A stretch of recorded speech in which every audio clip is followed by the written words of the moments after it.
Welcome to Meet the Moment podcast, produced by the Real Estate Business Institute.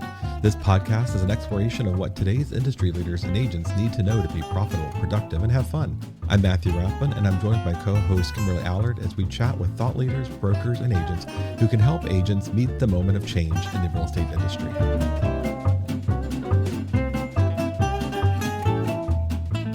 Hello, everybody, and welcome to another episode of Meet the Moment with Kimberly and I, and we have a special guest today. We are super excited to have gotten on the calendar for NAR's first vice president. Can I just correct you here? Who got Colin on the calendar?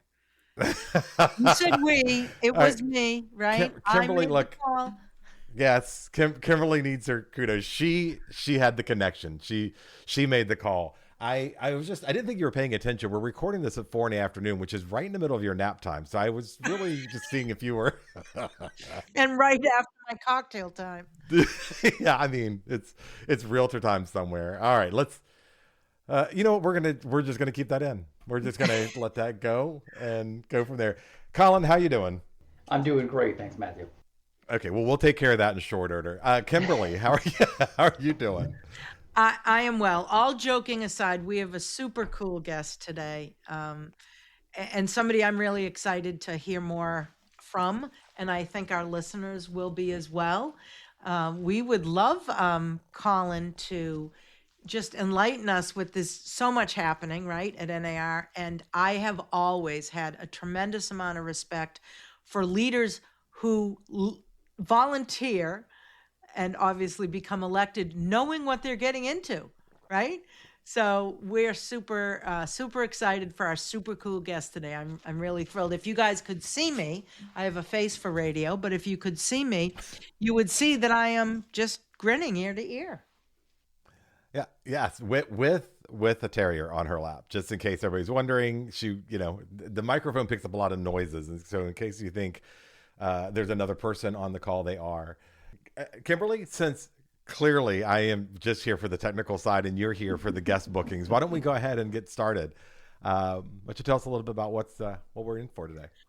So we will be speaking with, and he's here with us now. I mean, we're just oozing with excitement. Colin Mullane, who is the NAR first vice president, is here with us. And Colin, say hello and tell our listeners a little bit about who you are. I know they know who you are anyways, but. Well, thank you, Kimberly and Matthew, for having me on. Yes, Colin Mullane. I am a broker owner. I'm a realtor in Ashland, Oregon. And I think I always like to start with that because a lot of times people hear NAR leadership and they assume we're professional staff, and we're not. I don't live in Chicago. I do not live in Washington, D.C., although I do spend a lot of time there. So I'm a full-time broker, have been for the last 27 years. And that's how long I've been in the business. And I'm very, very passionate about the profession. Let's start there. I've also very grateful for the opportunities that it has provided me and my family to engage in a profession that I think we get to hold our head high in if we do it correctly and lead others in a profession that's special. I'm also originally from Ireland. I moved here in 1997 and I got my real estate license in 2000. I was in the restaurant business for about 4 years prior to that. I moved over here right after wrapping up university in Limerick, Ireland. And so I have a business background in that regard. You're skipping over a lot of very exciting details. First of all, I'd like to know, so you don't gloss over those things here. We pick up everything. So university, tell us again what you were studying, because that's fascinating to me how, I was a music major and here I am. So I studied business at the University of Limerick, which is actually my hometown. My mom wanted me to go to school in Limerick, I think so that I could stay at home and she could keep an eye on me, and that lasted about 6 weeks. So we were prepared for 6 years. I'm going to go to Limerick. I'm going to go to Limerick. I'm going to go to Limerick, and then I'm there 6 weeks, and Mom's like, "You're not doing this. You're not doing that," and I'm like, "I'm out of here." So I got an apartment, and I finished school. I have to say I actually haven't graduated, which I'm very specific in saying I do not have a bachelor's degree. I should have. I am one final year project away from graduating university and have been for the last 27 years. I could sit down for 2 weeks and bang it out, and I haven't. So I'm the largest procrastinator on that. We'll give you a degree. Listen, If you're going to be NAR president, we'll give you the degree. You just talk to us. We'll write you the slip. You'll be good. It's an honorary degree. Yeah, I feel like you get honorary from Realtor University for that. Like, we're just going to say you did the work. I did the work. You would think I might have some pull with that, but I want to be completely honest and say that. But I did. I studied business. I had a major in personnel management, which of course now was HR. And I had a minor in entrepreneurship for some weird reason. It was a thing that fascinated me and I loved it. And so that was my minor. I was fascinated by both. I loved them. So our business degrees could have gone in any different kind of direction. And I loved the two that I chose. I was fascinated by HR. And I still to a degree am. I think it's evolved a lot in the last 30 years since I left school. Entrepreneurship is just an ideology that happens to be very much at the heart and soul of what we do. Every realtor that's out there is an entrepreneur to some degree. You're out there every day struggling and fighting to get business. And so who knew that those studies would lead me to this place? Matthew and I spend a lot of time talking to HR. So we're familiar with that, but not as a profession. So what brought you here? What brought you here? An airplane, ironically. And that concludes today's podcast. Thank you. For listening. That's the kind of question you would expect somebody who had a music major to ask, right? It's like, how did you get here from Ireland? Just assumed it was a boat. And I mean, I've seen Peaky Blinders. I know. Yeah, exactly, right?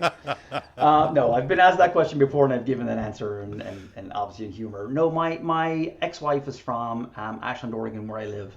And she was over on vacation with a school friend of hers back in 1993. I was tending bar, putting myself through school, and we met up. And then the following year she came over, worked the summer. And then the following year I worked in New York City for the Irish Airlines as part of a work experience program with my university. And she was a nanny in Greenwich, Connecticut. And so we'd see each other on weekends. And then I came to Oregon for the first time ever in 1996, and I absolutely fell in love. There's a lot of crossover in terms of how the landscape looks here versus home in Ireland. And really I've been here, I moved here permanently in 97 once I was done with school. I won't say graduated because I didn't, I told you that already. But I came over here and we have 3 daughters. And then we went through divorce in 2003. And I met my wife, Molly, in 2005, end of 6, and we were married in 2008. We've been together ever since, and she has been a full-time realtor for the last 4.5 years and licensed for the last 6.5. So she is fully entrenched in the business now and basically handling our book of business here in Ashland, Oregon. So what did you steal your wife away from as far as a business? What was she doing that you were able to get her to come over to the dark side, as we say? So she was actually in the corporate world. She was working for one of the largest, if not the largest, printing corporation marketing companies in the world, in the country, based in Chicago. And she had been working with them for about 15 years. For the last 5 of those remotely, and that was nothing to do with COVID. That just happens to be the job that she had, and she was one of those people that's just actually highly productive when she works remotely. She has less interruptions, and so her results went up and up and up. And so she was climbing that ladder and doing rather well for herself, and a great salary, all the benefits that you typically would associate with a great corporate job. But like anything, she started to get a little stuck in the mud and bored with what she was doing, and she started to be on LinkedIn and look for other positions. And I was like, yeah, do you ever think about real estate? And I'm cutting a long story short, but I basically said that. And she said, I've been saying that for years. And I said, yeah, but now it's my idea. So, and so she joined, and she's been exceptional. She really has. I mean, I hand her off to clients that hadn't met her. We're 4.5 years into it, her being full-time, but there are still a lot of clients that I might have helped 5, 6, 10, 15 years ago that haven't met Molly, or she wasn't with me at the time, and we make the introduction, and very quickly I'm a distant memory. So she's doing very, very well. It happens. They liked her better. Yep. And if you met her, you know the story. You know it. That's a great story. Thank you for sharing that. Absolutely. Yeah, I lived that life where I definitely married up 32, almost 33 years ago now, and everybody we meet, she's the show once they get there. just because she actually cares about people, and I want to get home and away from people. Somebody shared this with me the other day. Like there was a meme or something that says that I got an awful people-y job for somebody who's not people-y, and that's me. My wife is very people-y though. She's never met anybody. I have a great picture of her. We just had our company awards event, and 300 people dancing and having a great time after the event.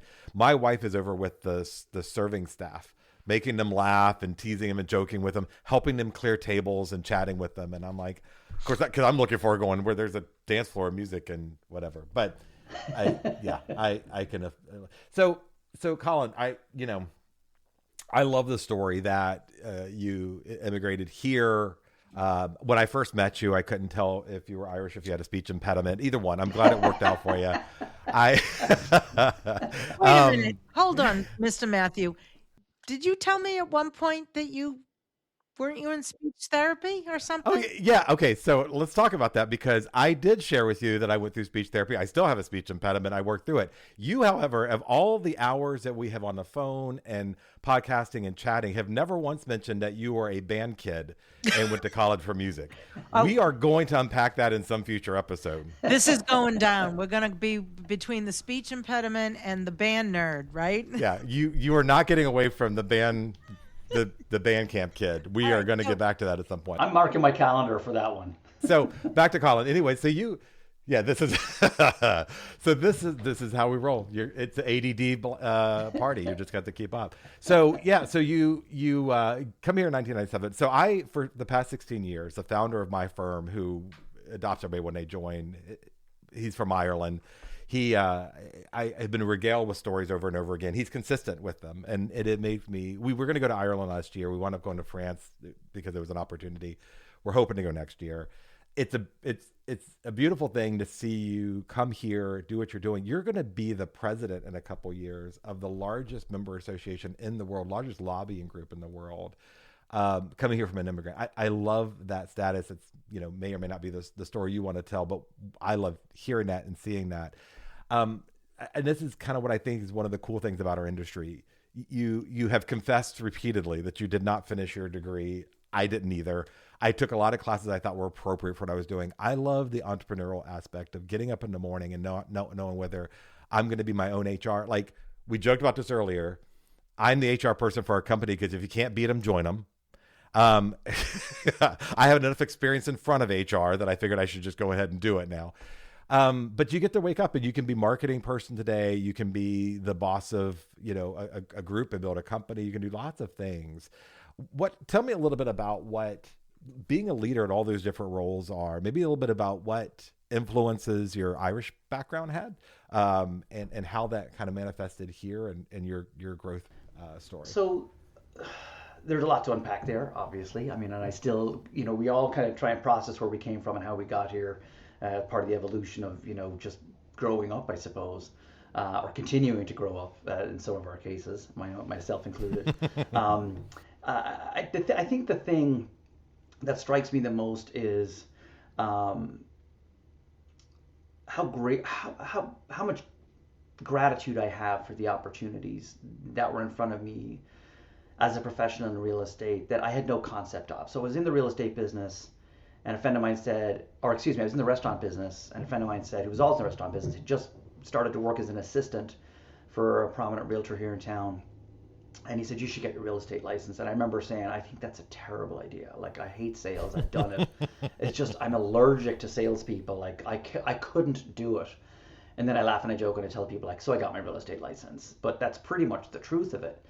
And I remember the office, the first office and the only office I ever walked into to get for my first role. I had the sports coat on, I had the chinos on. This is 2000. We're still in that era, the baggy pants, the whole thing. And I live in a town that is somewhat of a tourist town, so it's a lot of Birkenstocks, very Oregon, very Ashlandy. And so the brokers are like, yeah, we don't really wear sports coats. You're not going to need to do that. You can be more yourself here. And I was like, okay, that's great. And then he said, we don't normally hire brand new agents. We only hire experienced agents, but we'll make an exception. And I remember kind of going, oh my God, I bet you he says that to like everybody. This is like a turn and burn 'em type of industry. I really felt that. And I said, but I'm going to give this a shot because, I'm looking at some of the people he was pointing to that I knew were successful because I, seen their photos in the paper. I assumed one equals the other. And didn't take me too long to figure out it didn't. I had built some relationships in the restaurant business that were meaningful. And so there were some large transactions that came my way as a listing agent for bed and breakfasts. And I was the first agent in our town to sell a bed and breakfast over $1 million. And then 6 months later did it again. Wow. So very quickly established myself with a foothold in a small kind of cliquish town in a good way. I mean that sincerely. I was very fortunate to have those opportunities, but I was very quickly able to get out of the restaurant business and focus entirely on real estate. And I think the work ethic I was raised with translated very well into real estate because anyone that's successful in this business, anybody, is working hard. There's nobody succeeding in this business and doing good for their clients and making a reasonable income that's not working hard. That's the one common denominator. Whether you have an education, whether you have a university degree, whether you're male, female, young, old, whatever race, ethnicity, or beliefs you have, none of that really plays into it. It's can you work hard? Will you work hard? That's the real ingredient. And I was good at that. And I had a family of 3 to feed. And I was the sole provider at that time. And I worked really, really hard. And I learned the hard way early on that when you get distracted by quick success in terms of, I just made some money and I'm going to go have fun for a while, and you let that hopper dry out for 1 month, it takes you 6 months to get that back. And I never had to learn that mistake again. And so it's getting up every morning and making sure you're working hard, you're present in the places your clients are going to be, you're returning phone calls. The basics of this business haven't changed. This is a people business. If you have a buyer and you sell them a house and you're not reaching back out to that buyer on a consistent basis, I don't mean every week, but 6 months, a year, the Buffini stuff, the Tom Ferry stuff, this stuff's all real. It's super basic. It's still about remaining engaged with the client. And I, as an Irish person, am particularly good at that. And that worked out really well for me. And so I was able to build a really good book of business early on.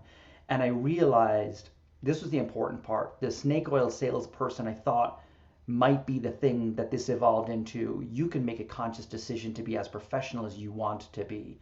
And that's exactly what I chose. I enjoyed walking down the street with my kids hand in hand and meeting my clients and them having the utmost respect for me and vice versa, and my kids witnessing that.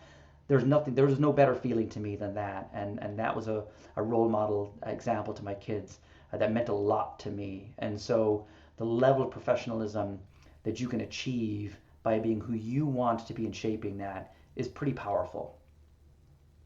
It's interesting you talked about, I think culture would be a good way, because you mentioned the influence of being from Ireland. And I think about the founder of my company that I'm working with, who still gets up at 5:30, goes to bed at 10, 11 o'clock at night. Oh, well, he goes to bed and then wakes up and then works. I don't know. I'm just kidding. He's 76. And I said I would never work for anybody else. I was going to work for myself, but he matches my energy. I'm 26 years younger than he has, been working with him for 16 years. And it's impressive. And I hear about the stories of him growing up and the work ethic he had as a young person and the opportunities that he's very thankful, that he got from Ireland. And I took a whatever the blood test is that tells you where you're from, because we kind of had not a lot of family to tell us those type of things. My brother and I were very impressed to find out that there's a significant chance in 2 different of these types of tests that were predominantly from an Irish line. And immediately the founder said, well, that explains your drinking and your ability to laugh at everything. So, and then he's constantly crediting, work ethic towards that. But, look, the hard work is such a critical part. I was just joking with part of my leadership team today, because we interviewed an agent together, and this agent comes in and goes, I want to be more successful than every other agent out there. And immediately their next question was, do you have people here who can help me do the things that I don't want to do? You're not going to be the most successful person out there if you're looking for other people to build your success, right? Especially in this industry, it's really largely dependent on you. How have some of those influences and those experiences you had influenced your leadership culture? I mean, you have a brokerage, you're eventually, when you are currently on the executive team, you're eventually going to be our president of the association. Like, what are some of your philosophies that have helped really perpetuate your career and those around you? Um, well, I think it goes back to that realization that you can be as professional as you want to be. You have to be self-driven. Um, and yes, there are role models that will appear in front of you, and you can choose who you want to be like. And I have my list of those people, and every single one of them, um, very different personalities, by the way. So it's not necessarily the personalities I'm drawn to, but the level of professionalism that they exhibit and exude are people that I wanted to be like because I saw the respect other people had with them. I wanted to be the realtor in the transaction where I'm doing the best I can for my client, but I don't have to be a butthead to you to win. And I think there's too many agents out there that feel the win is against the other realtor, when in actual fact, it's that shouldn't be the case at all. Even when stuff gets really, really hard, there's no reason for me to be anything less than totally respectful of you. And that respect is earned legitimately in every single transaction and all of our interactions with each other. So I took a lot of inspiration from people that I saw behave to the absolute top level. And that's who I wanted to be like. And I think we have an opportunity to inspire others. I think that's the part that we have to understand. The people that inspired me weren't asking, they weren't looking to be inspirational to me. They weren't looking to say, hey, Colin, watch me. But I did because what they were doing, I had an admiration for. So don't underestimate the power to lead people by example and that they will follow and do things. I mean, I remember my first RPAC conversation with somebody that really cared about it. I remember my broker used to say to me at the end of every year, he'd say, hey, Colin, you should really think about putting $50 into RPAC. And I was like, I didn't say this out loud, but in my head, I'm going, you've got to be kidding me. I just wrote hundreds of dollars worth of checks for the association. I write a monthly bill to the MLS, another bill to my lockbox. I give you a split of my commission every time I have a closing, and you want $50 more, and I'm trying to feed 3 kids and a wife at home. And so I was the absolute reluctant, and I never said that, but he never connected the dots. And somebody else that I really admire and respect, Rick Harris, who's in my market here, is also a prominent educator nationally. And he said, Colin, have you thought about RPAC? And he was wearing the pin. And I was like, no, but I will listen to you. What have you got to tell me? And he said, well, do you care about this profession? Do you really care about this profession and what it's done for you and you've done for it? And I said, 100%. And he goes, well, this is what it means. And this is the work it does. And this is what happens when you invest. I've never stopped investing since then. I needed somebody to connect that dot. And believe me when I say I was cynical about it. I really was. I was like, go ahead, try and pitch me on RPAC. I will bat you down and swat you aside. And I get that a lot of our members are like that. And if they give us a bit of patience, I'm happy to share those stories because it really makes a significant difference. And I don't just mean RPAC. I'm not here to just talk about RPAC or NAR or anything like that. But these are the differences that individuals can make in a profession. And go back to the original idea of NAR back in 1908. It was a group of professionals that were sick and tired of bad people giving the rest of us bad reputations. And let's get a group together that cares about nothing else other than professionalism. And gosh darn it, let's put a code of ethics together that we will stand by. And we had that in 1913. And what you see today, as competitive as this business is, I think is a direct result of that. We have built something that we can be proud of, that the consumer has benefited from massively with consumer protections and fair housing rules and laws. We weren't always on the right side of that, but we certainly are their champions now. Protecting the 30-year mortgage, the only country in the world with a fixed 30-year mortgage other than Denmark. These are things that people don't think about. And had we not existed since 1913, all you got to do is look at all the other countries in the world. And that's what our profession would look like. And trust me when I say it is dramatically different.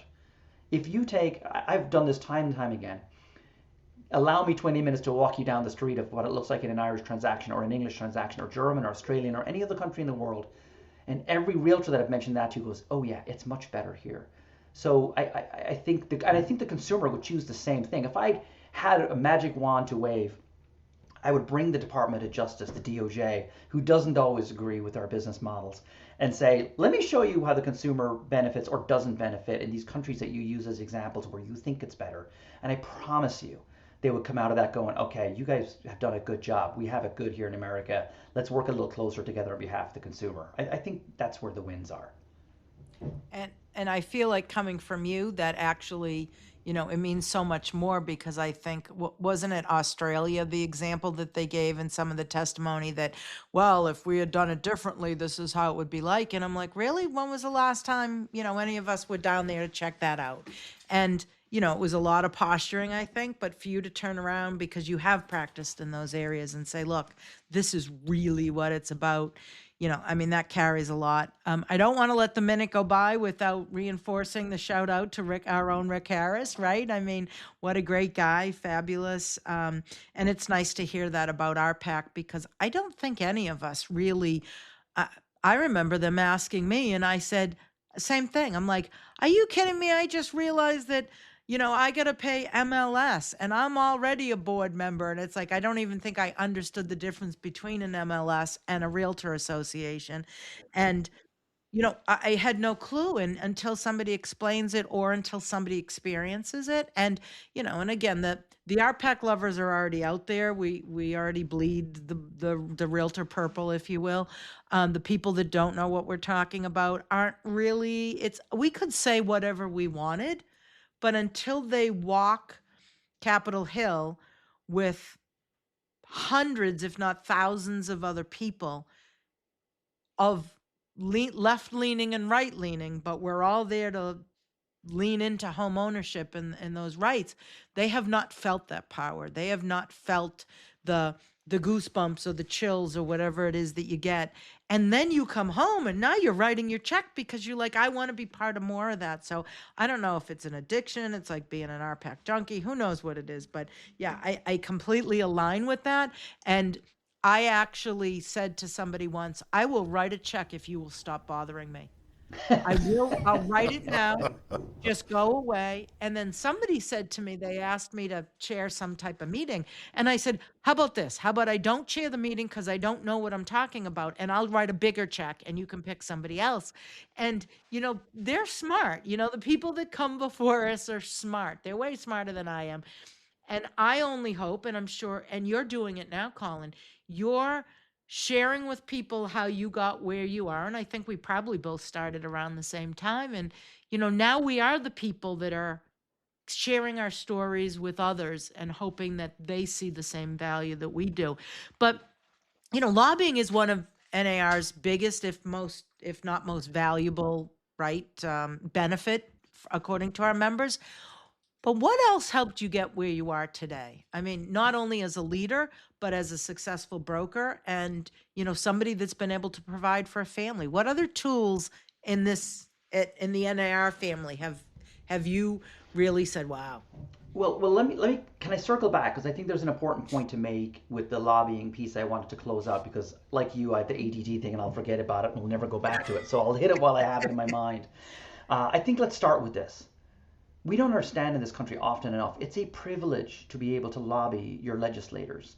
You cannot walk into the Irish Parliament or the English Parliament and have a direct conversation with your representative and say, this is where you have it right or this is where you have it wrong. It's a right in this country. And the hard part of it is politics is hard, especially right now. I feel like the last 2 decades, no matter which side of the aisle you're on, it feels like a lot of people say NAR has no business in politics. It's so divisive. Get out of it. We don't have a choice. And the really important point to make is we're the most bipartisan lobby group that DC has. It's why we're successful. We are treated with respect on the Hill because our points are valid. Whether you're Republican or Democrat, housing is an issue that reaches across the aisle continuously. So when we have bills that we propose that benefit the consumer, benefit the marketplace, you have Democrats and Republicans alike fighting alongside each other for an issue. It's one of the few places where you see this incredible intersection of politics winning.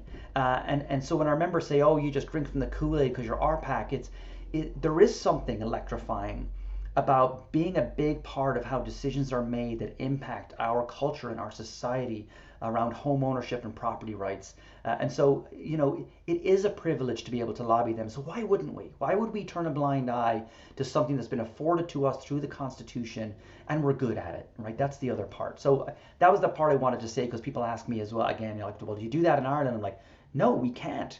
And so it's actually a blessing in this country that you can, and we exercise that voice.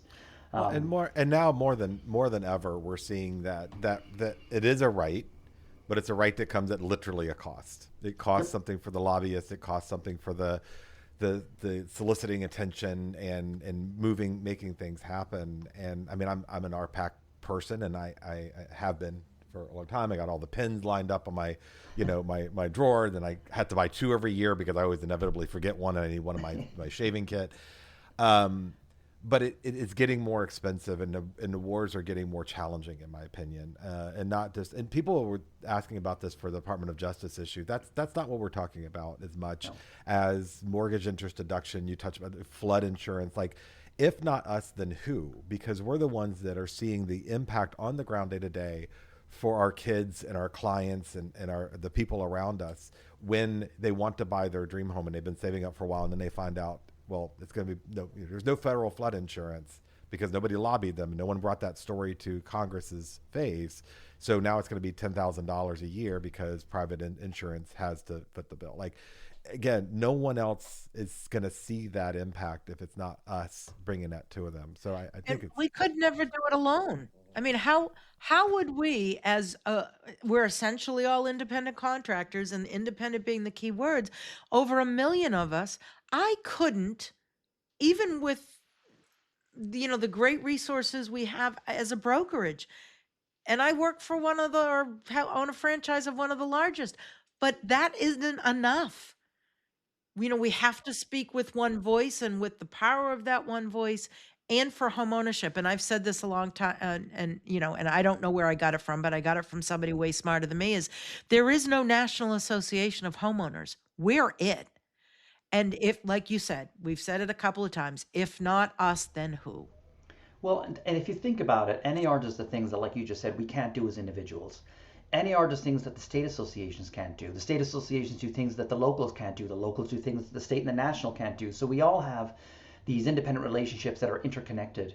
The National Association of Realtors, to me, is almost like a well-oiled car, a well-oiled machine, a car, if you will. Most of us shop for a car based on its looks. But if you take the engine out, it doesn't go anywhere. It just stays in the same place. We're like the engine. If we get it right, you don't even notice that we're there. And so when we go and we lobby Congress, this is the important part for our members to understand, is we're not lobbying for realtors. We're not saying we need more money. We're not saying we need. Our clients need these protections. Our client need these tax provisions to help them stay in their homes or get into homes. When you saw the median first-time home buyer age increase from 29 to 40 over the last 2 decades, home ownership's moving away from the American consumer, especially our younger consumers. That's a concern. That's the kind of thing that we work on with things like More Homes on the Market Act, introducing different credit score systems so that people who pay their rent on time, it counts towards their credit score. These are all things that have been implemented and requested by the National Association of Realtors on our clients' behalf. So if our members, if you sell 10 homes a year, and you sell 1 home more next year because we were to help sponsor a bill that allowed inventory to enter the marketplace, you will probably never attach that to the fact that the realtors did that in the first place, but that's how it bears out in the marketplace. And that one transaction is part of what your dues dollars went to, fighting for the consumer, their rights, their ability to freely transfer real property in this country, unlike anywhere else in the world in terms of efficiency and value, frankly. I don't think there's a better value out there than professional representation, especially by a realtor. That's awesome. I'm writing down notes of what the title of this episode is going to be, and I think we just got like 4 lines right there from you. So Colin, in addition to, Kimberly asked kind of the question earlier, in addition to advocacy and tools, what are some things that you do see NAR being very useful for? Maybe some things that are even underutilized by our members. I think I'm going to answer the question a little differently, and it's not the way that you asked, because I'm not going to see her name off 5 things that NAR does, because it does so many things, and it does a lot of things well. But we get distracted by people, especially our members, kind of going, yeah, but I don't care about that, but I don't care about that, but I don't care about that. So for example, I've heard people say to me, I don't care about the 15% discount I get from an Avis car rental. I get it, nor should you. I don't care about the $500 discount I get at a Chevy dealership just by being a realtor member. Nope, nor should you. That is not our value proposition, and too many members associate that relationship with purely discounted items. We had a very serious discussion with our big brokers at the National Association of Realtors, and big brokers being the ones that were not included in the settlement. They had to write checks last October in Chicago. A tough meeting, and one that we needed to have. We needed to have a conversation.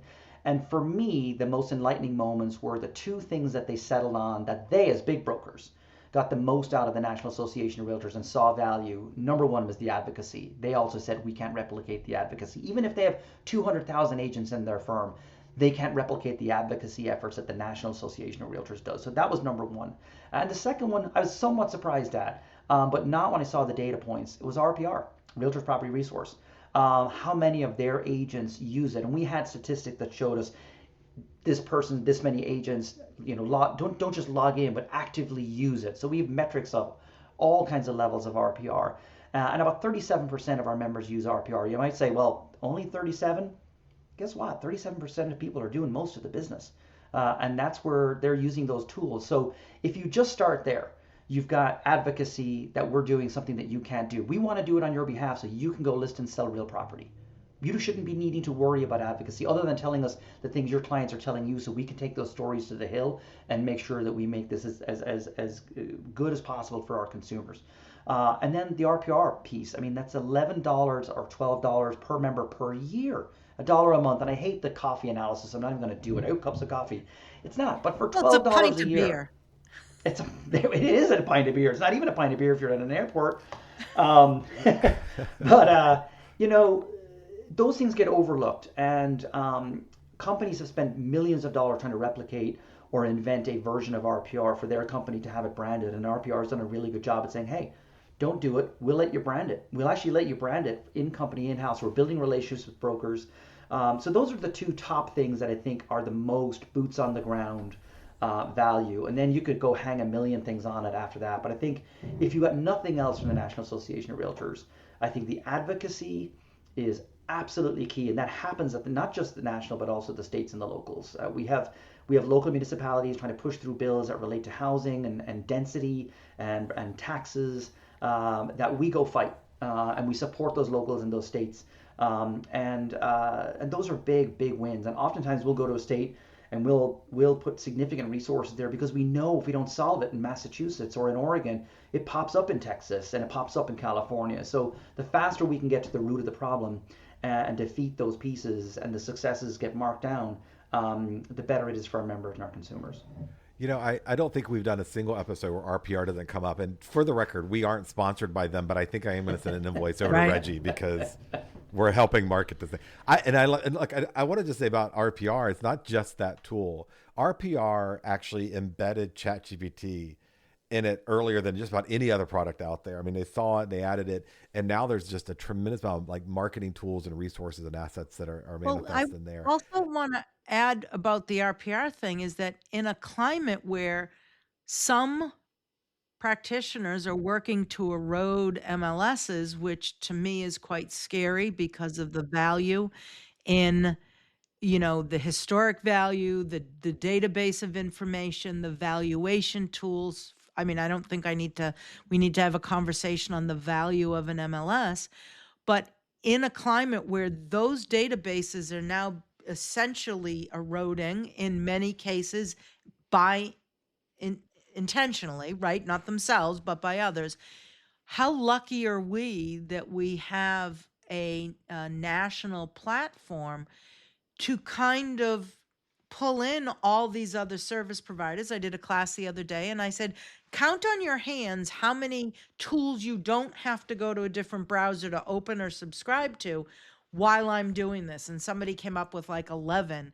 And I'm like, there you go, right there, 11. And I don't know, again, who subscribes to what, but do you remember back when they used to send us a CD-ROM and it was the neighborhood update or whatever the neighborhood thing was? And the data was 6 months old by the time you got the CD-ROM and you updated it and you printed your report. It was just horrific. And this stuff is live. It's right there. You've got it. And we were paying back then, I'm going back 25 years, hundreds of dollars per quarter for outdated information, and we're paying $11 out of our dues per member per year for that. I would take every penny I'm paying for my dues on all 3 levels and pay that for RPR right now. So and all that's great, but I just want to say the only note that I made here is that Chevy offers 5% off because my truck's transmission just started slipping yesterday. So that paid for the membership for the year. Oh my goodness. Well, I do want to stress that, yes, I'm on the NAR leadership team, but like I started this conversation out, I'm also a practitioner. we list and we sell property. We have used RPR since it first came out. So I'm not sitting here saying this because I'm on a leadership team.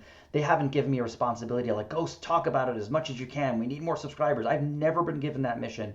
So when I say that, it's from the heart. We use that as a tool in our daily business. We use it as a market analysis tool. We have two very different platforms. I feel that the desktop platform and the mobile app are almost like two separate things, but the database crosses over. So, you know, if you haven't dug into it and you're not, I mean, you're missing out, because it's a very, very powerful tool that if you were to try and find it in the private sector through another company, you would pay more than your annual dues of all three associations to do it. So, you know, I don't have a dog in this fight necessarily, but I do think it's a huge member benefit built on your data. So go take a look at it if you haven't. So Colin, changing gears a little bit as we're talking about this, the tools, the resources, the things out there. Just this morning, I did a company meeting, and a couple hundred agents are listening, and I took the time to break down what's going on in what I'm dubbing the hide and go seek of listings, right? Because MLS data is so important, RPR data is important, data. And yet we have a very, and to some extent, I know we're waiting to see where all this is doing, but we have some big players in the market that are actively trying to undermine what has been an important tool for us to get in front of, get our clients' trust honored, to get their property in front of buyers. And it seems like it's that there's very weak arguments supporting and supporting the justification for some of these decisions. And now we have this group is going to put it first on this platform, and this group's going to put it on this platform. Like there's these type of changes, I think, from a national standpoint, become very challenging for NAR, but they're the only voice that can actually bring some sanity to this. What are some other changes that you're seeing happening right now that NAR needs to or is addressing to help us out as practitioners? So, I think it's, for as long as I've been licensed, I feel like the word disruption has been a part of our moniker. It's just, it's disruptive. It's, we're disruptors. We're doing this. I don't think we've ever seen this level of disruption in the marketplace. And you can go back and you can point at the buyer lawsuits. Burnett was essentially the start of it. And maybe those that choose to wish us harm, et cetera, chose that as a weak spot and they're testing the market. And some of that's somewhat normal. You're seeing AI come into the marketplace now with unknown consequences ahead of us, what that's going to look like. I think, NAR does not comment on individual business models.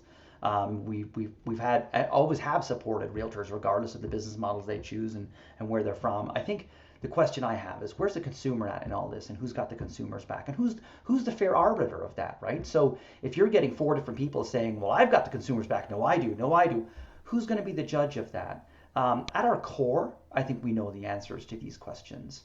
And I think the consumer has always done well with more information than less. And I think the MLS system was revolutionary and evolutionary at its time, despite the fact that sometimes we waited 6 months for it to be updated, or we had a book, or we had whatever we had. And then we went into the third-party portals and the Realtor.coms, the Zillows, and the Trulias, and all of the others that are out there in that space. Those really weren't disruptors. When you think about it now, in retrospect, they didn't disrupt the business. They made us mad about things, but they didn't really disrupt the business, so to speak. It was an evolution. It was more of an evolution. Yeah, and those kinds of things continue. This is a little different. This is a different stress on the market. And I feel like the consumer has to find where they want their voice to be heard. And what does that look like? And to hear people say like, lawsuits will settle it ultimately. We shouldn't have to go there, right? We shouldn't have to wait for a lawsuit against one business model or another where the consumer goes, okay, now I'm going to change. Because guess what? Lawsuits change behaviors. We know that. It did Sitzer Burnett. We had the biggest practice changes probably in the industry's history as a result of the Sitzer Burnett outcome. And what that outcome said is the consumer wanted more transparency. How do buyers agents get paid? Go get a buyer broker agreement. Make sure you have a conversation around what compensation looks like if you're going to offer those services. So I think the law has been very clear thus far, and the DOJ certainly seems to be singing that song, that the consumer is best served when information is in more places, not less. So Who's going to be the arbiter of that? I don't know. I mean, NAR is very cautious in that space. We paid a hefty price financially, and with the reputation with our members and perhaps the public, with the outcome of Sitzer Burnett. In terms of, we lost the lawsuit and then we settled the outcome of the lawsuit. I think a lot of our members forget that. They think we settled the lawsuit. We didn't. We lost the lawsuit.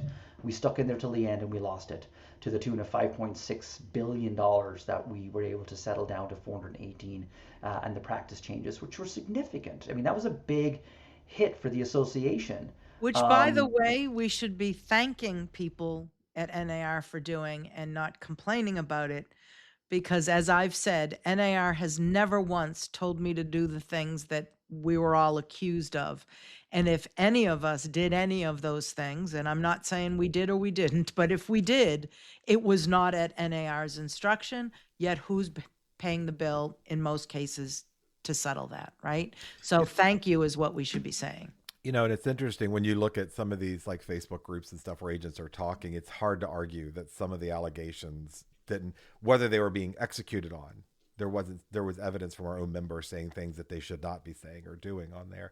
I also wanted to point out for those who are younger listeners here, when Kimberly earlier mentioned getting our listings on DVD or CD, that wasn't the case. What was really happening was she waited every month for her America Online CD with the free 10 hours so she could go look at listings, but she confused that the listings were on there. And again, if you're under 35, you probably have no idea what we're talking about, but it's super funny if you're an old person. Yeah, I just made my dial-up internet connection noise. I would sit at the one computer in our office, would dial up, and I think we had to unplug the fax machine to put the phone line in that computer.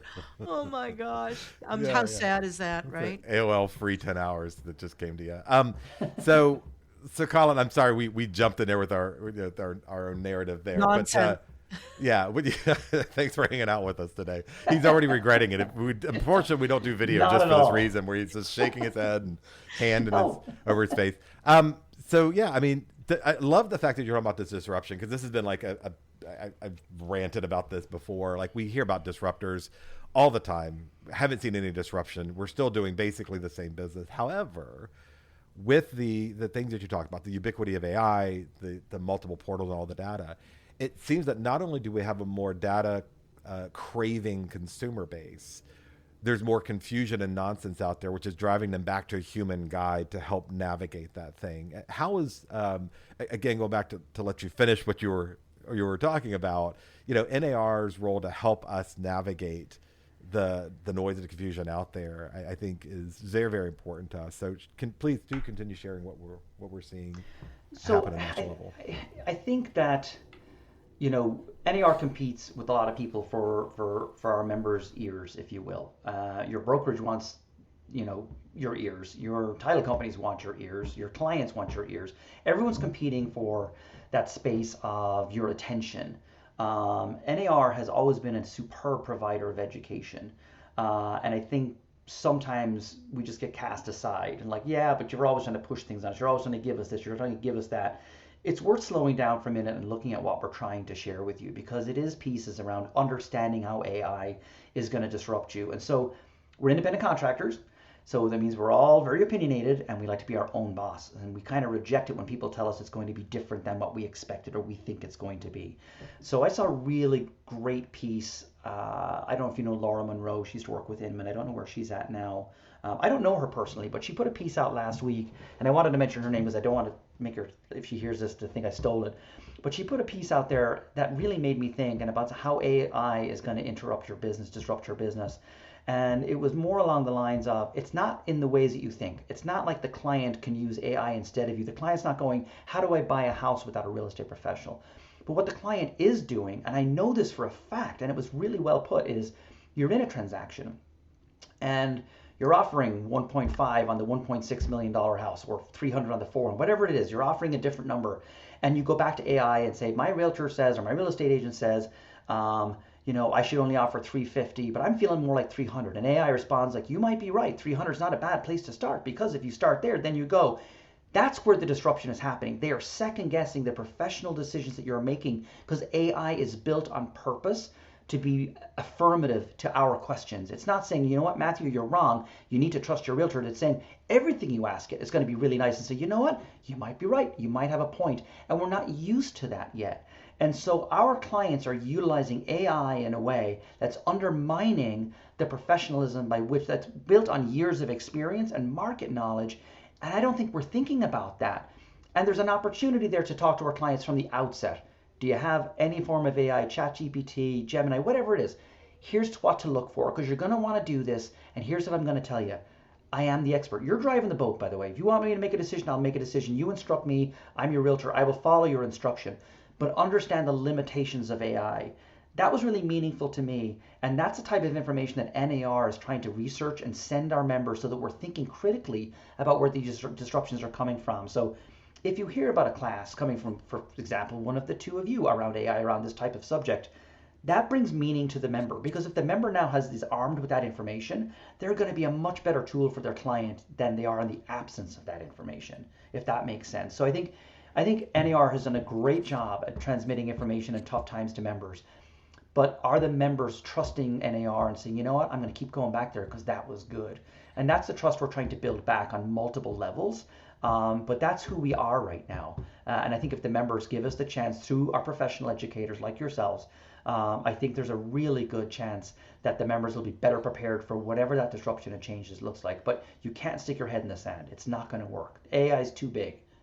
I feel like this is a great opportunity to talk about obviously REBI and considering they're our sponsor.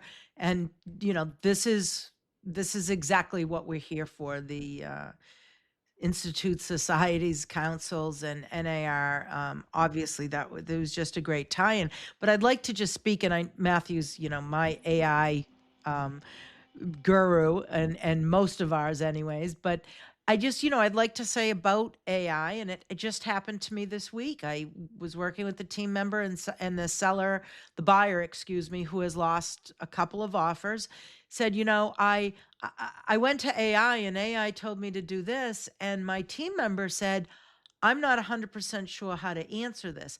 So the difference between what happened and what could happen is if you are not knowledgeable more than a couple of inches deep, you have to be have incredible depth of knowledge, because now you're not even going to be challenged by just your clients who don't know. You're going to be challenged by your clients who are now armed with something that they might believe in as much as you. So I actually have a lot of experience defending myself because in my relationship, I'm usually always wrong. So I then have to and AI is not needed to confirm that. So when I get challenged, then I have to, again, expand on why I believe what I believe in. So that's just second nature for me. But I know for everybody, like I said, one of my team members just said to me, I'm not quite sure how to answer this. And I said, well, it doesn't surprise me. It's not because you're bad or good. It's just because we need to have that depth of knowledge. And none of us in this room went to college to be real estate agents, right? So where are we supposed to get this information? And folks, I said it during the lawsuits, people are like, well, how are we supposed to know all this? And I said, ABR has been around since the late 90s. The fact that you waited 20 years to take the class and when it was free is not my fault. And that's kind of a harsh message, but folks, this organization does give a lot. We've listed it, but between REBI and all of the other offerings out there, there are a ton of courses. I haven't taken them all, and I would love to. So, yeah, I mean, it's not like you didn't just tell us, Colin. We all saw it coming, right? I as we're listening, I also read Laura's post, which I thought was very insightful. There was some things that I read, and I was like, okay, this is good. It came right after, a week after, the news made a big deal about a guy who used ChatGPT to sell his house. And what I think was a huge missing part of that story is he said, I put the house in the market more than some of the agents told me it was worth. And we don't really know, did they do a market analysis? Was it an off the cuff? Like, were they getting the numbers? Did he actually talk to agents? Did they say that? And he said, I got 100,000 more than what I put in the market. And it's like, to me, the takeaway was ChatGPT underpriced your home by $100,000. That's the takeaway, because Absolutely. the fact that it may have given you advice and counsel, but you are expressing that you use ChatGPT, you put on the market, you got more. And I just finished 2 weeks ago rewriting, a 2-year-old program, the REBI's AI certification. I just got done rewriting it, and it was like, wow, how much has changed in 2 years? And they are offering this, and the webinars and all the other stuff is all great. But what's more important is NAR's advocacy of saying this is the value of a realtor. The TV marketing campaigns that I can't pay for as a broker, I can't pay for as an agent. My franchise can't get the kind of exposure that we collectively as the National Association can start speaking to this. And it's very interesting to me that I have a ChatGPT account that is logged in where I don't give it any prompts about what I do for a living. I use it as if I were a consumer in real estate. And it never says real estate agent. It always says realtor. It is more than once pointing me back to assets from the realtors' websites and tools and resources, not to outside influences. So even AI kind of gets that we're the authority here, and NAR is telling a message of the value of a realtor when one guy underpriced his home because ChatGPT told him to, and he thinks that's the victory. We've always had FSBOs. So, I mean, it's a very important national message that we only collectively could afford to pay for. Well, and there's a lot going on right there in what you said. Going back to Kimberly's point, and Matthew, you said this recently on your Facebook posts, I saw it, where something to the effect that if you're only going to education classes to get your CE credit, you're missing massive opportunity, because the education you're talking about now is the tool that helps you in the marketplace, the workplace. So we've dealt with these threats before. I mean, I remember one of my favorite things to do is stand in front of a group, maybe not so much today, and I'm going to mention a name here, but people would always complain about Zillow, and they'd say, well, what's your biggest complaint about Zillow? And I'd ask an audience, what's your biggest complaint about Zillow? And they'd say, it's inaccurate. And I said, what's a bigger problem is going to be? And they were like, what? When it's accurate. And they're like, oh, be careful what you wish for. You are the professional. Walk in with the data that Zillow openly points to and says, yes, we have data, and here's our margin of error. And if it says it's 3% in your market, ask your consumer, would you be okay if I undersold your house by 3%? No, you wouldn't be. I don't want to leave anything on the table on your behalf. So, Zillow's been really good about saying we're not realtors. We are a data provider. Yes, they sell leads. That's a whole different thing. But, I think we look through the wrong lens sometimes. And one of the answers to give when your client or your agent asks, what do I do about this AI answer? Well, is AI licensed? Do they know your market the way I know your market? Do they have the toolkit? I mean, that still can be our answer and should be. But those are exactly the types of education opportunities people should be pursuing right now. Is if you're seeing that as a threat, then go find out where the answers are to deal with that. And it typically is professional education providers like ABR, RBI. There's many others that are providing that type of input. And that's where the members need to be. And like you said, Matthew, if the only thing you're doing is trying to knock out your 15 or your 30 hours wherever you are in the country just to stay licensed, I don't think that's enough. We call that, people say, oh, well, I've taken my continuing education, and I don't know, is it Adorno? Somebody has said, yeah, it's CE is continued employment. That's your bare minimum. Or maybe, Matthew, it was you. That's what you have to do. Please don't tell me that's your professional development for the year. It's just not cutting it. That's exactly right. I tell you, so Molly, one of her first designations was a negotiation class. And if you think about it, as a newer agent, you're up against a seasoned agent. I mean, Rick Harris was in my market when I got here. He was intimidating to me because he was busy and he was respected. And I'm like, oh my God, I'm writing an offer against Rick Harris. I had to get faster up to speed. I couldn't wait 20 years to be as good as Rick. I needed to go to a class to learn how to understand the types of techniques you need to deal with a professional agent, not somebody that's trying to take advantage of me, but like I need to know that, and my client needs to know I can do that. So, these are very practical tools that every realtor should be looking at to distinguish themselves in the competition. We're going to have Colin come and be the REBI spokesperson, I think. Right? What a great message. Listen, you're full of great tips today. We do want to wrap up because we did promise you a limit that we'd only grab you for a certain amount of time. But tell us, what's on the horizon for NAR. If our listeners happen to pick up this podcast, likely because of your name and not ours, what would they be looking for? So tomorrow, I next think, week? yeah, I think the really important part, Kimberly, is to remind them that we were a different NAR than we were 2.5 years ago. The lawsuit resulted in a much different outlook for NAR and what our role is in the marketplace and for our members. And so, under the tutelage or the leadership of Nakia and the leadership team that has evolved over the last several years, you have a team that's assembled that is more bound and determined to do the best possible job for our members and our consumers than we've ever done before. So I would say continue to watch this space. So things that you're looking at is we're looking at better educational opportunities to our partners. Also, an improved governance structure for those that are concerned about that. You saw just this week, we're sunsetting 8 committees. At the national level, we had 92 committees, work groups, and forums. We continue to analyze that space so that member dollars are put to work where they're needed the most. We are still under the obligation of the settlement. We've made our first initial payment. We just made the second payment in February, I believe, of this year. We have 2 more to go. We are in the midst of other lawsuits, but we are working diligently to understand where those threats lie and what the outcomes might be. But I think that I feel a lot more confident that we'll be a more relevant association today than we might have been had we not had the massive disruption of 2.5 years ago. Not that I wish that upon us, but I think every cloud has a silver lining, and I think that's it. I think we're in a better place for our members today than we've ever been before, and we'll be a better partner to our members than we've ever been before. That's awesome. Yeah, great news. I mean, we're over 100 years old. Like it may have been time for us to be reset. Unfortunately, most people, most institutions only learn through some type of hard knocks, so to speak. But if you're in a car accident, you get a new car. So that's the upside to it. No, one other thing I wanted to touch on that I think is important, and Matthew, you touched on it, and I didn't follow up on it, was the advertising campaign. I don't know if you've seen the commercials that we have for this year's campaign yet. They're much more aligned with what our members experience in a transaction, what our consumers do. Consumer comes in and says, "Oh my gosh, I think we want to have a converted garage here," and the realtor's like, "Well, I got to go check the zoning, I got to go check with the contractor, and I got to check this, that, and the other thing." That's what we do. We know when our clients say a thing, they're like, "I can do this," and you're like, "Well, hang on, you can't do it so fast." Showing the level of professionalism we come to the table with, and that we're thinking about the things the consumer is not.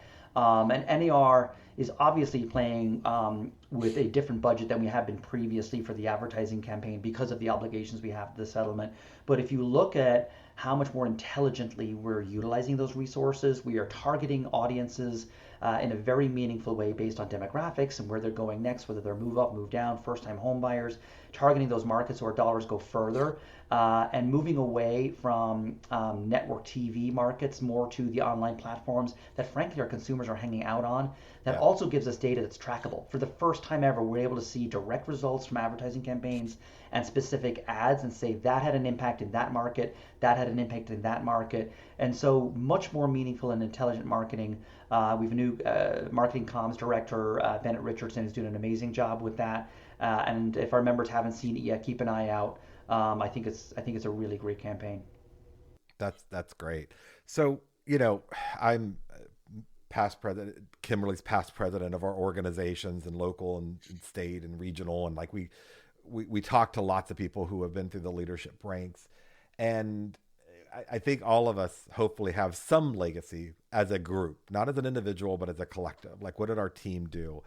So, not to put any pressure on you, but you got, a couple years, that you're still going to be in a leadership team throughout going through the ranks. When you look back, let's say 5 years from now, what do you think we as members, you as a past leader at that time, are going to look back and say, this was the progress we made. Here's what we did over the past 5 years, or the next 5 years. So I think there's a lot of ways to answer that question. I think it typically invites, here's what I think my legacy will be type of answer. And what I don't want to do is do that, because that's about me. I think what's really important is I don't know what's going to happen in the next 5 years. My promise to the members that elected me is that's what I'm going to be focused on. Where's the next threat around the corner? What can we not see now that's coming? I'll know the answer to that question in 5 years, but I think it would be fake and false of me to say, oh, this is going to be this, because I don't know. My job is to focus on the threats, to work on building the association, making it stronger, for absolutely sure. But it would be naive of me to say it's going to be all roses. I'm sure there's going to be some thorns along the way, and I'm going to be focused on the thorns so that the roses can thrive. How about that? That's good. I'll share with you this. That I feel like it's never about the thing that I do there in that year, or I think Kimberly probably agrees with this.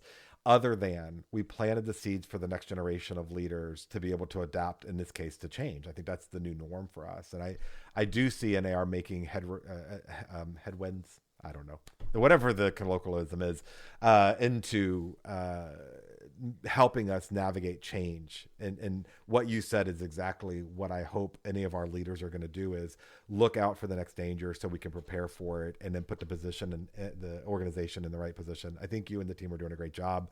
It's been great to see the past 2 years really see some growth and some engagement back to the boots in the ground agent instead of the, necessarily the institution. So thank you. I'd love to just add to that. I mean, and I completely agree. I feel like in my 27-year history, I have seen NAR do more with less in the last year and a half than I have. And maybe I'm just wasn't paying attention close enough, but between Matthew and I, like you said, we're pretty involved, and kudos to you, the leadership, and obviously to Nakia and to NAR. You are definitely making changes at a speed that we have never seen before. And again, we appreciate that. And thank you for coming on. Well, thanks for having me.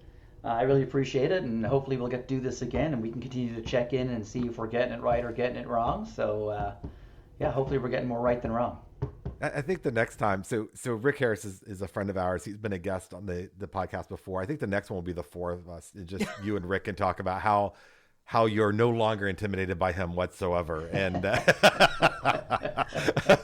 I think he would probably chuckle at anyone being intimidated by him. He's a very nice, very approachable, incredibly smart guy. So appreciate you sharing. So we're wrapping up with the way we always wrap up. First of all, thank you again. And for our members who are listening, if you don't know, to get to where you're going, Colin, what you're doing right now comes at a cost. There's the benefit is there that you get to set the sail and go in a direction, but you have to take away from your business and your family and your life for a bit to do this for us as members. So on behalf of the members, thank you for that you've done, and for spending the time with us on the podcast. We wrap up always with what is an app or tool resource that you think our members could use in their business in a practical way. So we'll let you as the guest start first. Okay, so I had time to think about this, and I've been saying the same thing for people for years, but I don't know how many people have probably given the suggestion, but I've always used Landglide. A friend of mine gave me that tool. So I think it's $99 a year, and you can zoom in on tax lots anywhere in the country and get public information. But I told you I had a twofer because I knew RPR was working on something, and I hate to keep beating this to the ground, but RPR now does this. And so there's a toggle switch on the mobile app that you can go into search by public records as opposed to whether it's for sale or for lease. Hit the toggle switch, you can zoom in on the map and you get all the tax lot information, and you hit it and you not only get the county data, but you get all the past sales data right there. It's better than Landglide, and you're already paying for it. So save the $99 a year and go use RPR and get that tool. Because your clients are constantly going, you're driving around looking at property, and they're like, ooh, I see that's for sale. And like, I don't have it yet. And you pull it up, and all of a sudden, you have all the information at your fingertips. So, yeah, those are my two. You are going to be the first guest ever to bring up something that I didn't already know for an app and wasn't already excited about. And now this is going to be my evening, because I am also a huge Landglide fan and have used it for a long time. I did not know that was. I probably just didn't read the instructor updates for RPR, and I should know. That's my bad. But that is incredible. That is a very cool, very, very cool tool. All right, good. Kimberly, the pressure's on. You got to beat that. You got to share something I've never heard of before. Yeah, I am going to share something you haven't heard of, but it's not. Oh, dear God. It's not in this is where it all goes bad.